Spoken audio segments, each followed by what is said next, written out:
লিচুর মৌসুম মানেই ফলপ্রেমীদের উৎসব, কিন্তু বাজারে গিয়ে শুধু টুকটুকে লাল রং দেখে লিচু কিনলে ঠকে যাওয়ার সম্ভাবনাও কম নয়।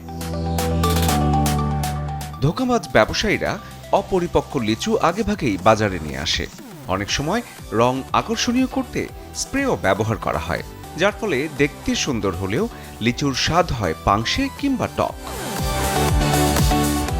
মিষ্টি লিচু চিনতে খেয়াল রাখতে হবে কয়েকটি বিষয়। লিচুর খোসার গায়ে দানাগুলো থাকবে স্পষ্ট। পাকা লিচুর রং হবে স্বাভাবিক লালচে বাদামি।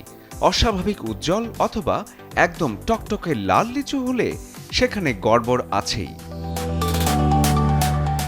লিচুর ডাটা যদি সবুজ ও সতেজ থাকে তাহলে টাটকা হওয়ার সম্ভাবনা বেশি।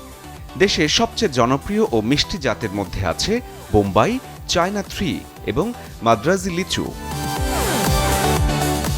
এছাড়াও দিনাজপুরের বোম্বাই জাতের লিচু স্বাদ, সুগন্ধ ও রসালতার জন্য সুপরিচিত। রাজশাহীর নাটোর এবং ঈশ্বরদীর লিচুরও বেশ কদর রয়েছে, তাই কেনার আগে জিজ্ঞেস করে নিন কোন জেলার লিচু।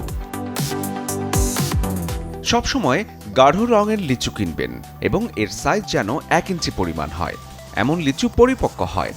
নষ্ট বা পচা লিচুর ক্ষেত্রে খেয়াল রাখবেন খোসা বাদামি অথবা দাগযুক্ত আছে কিনা। সবুজ রং সাথে ফাটল ধরা অথবা পচা গন্ধযুক্ত লিচু ভুলেও কিনবেন না। পাকা লিচু থেকে মিষ্টি সুগন্ধ আসবে, নাকের কাছে ধরলেই টের পাবেন। যদি কেমিক্যাল দেয়া থাকে তাহলে কোনো রকম গন্ধই আসবে না। শরীফুল হক, চ্যানেল 24।